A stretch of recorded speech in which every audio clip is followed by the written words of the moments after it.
Hallo allemaal!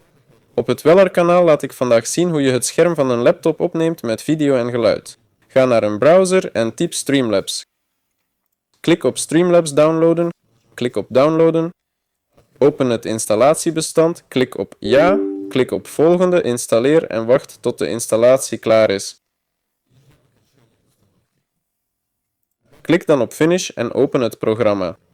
Bij de microfooninstellingen moeten we onze microfoon kiezen door op het tandwiel te klikken en hier onze microfoon te selecteren. Vervolgens maken we hier een nieuwe scène en voegen we een schermopname toe. Klik op het plusje, klik op schermopname, voeg een bron toe en klik op bron toevoegen. Kies het gewenste scherm, in mijn geval de eerste, en klik op opslaan.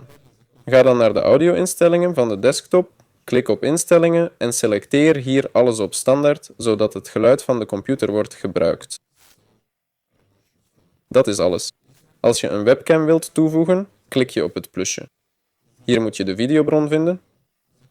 Klik op toevoegen, selecteer hier je camera en klik op sluiten. Die is nu bezet door Vcam, dus die is niet zichtbaar. Klaar, dat is alles. Geef een like en abonneer je op het kanaal. Dit was Weller. Tot ziens.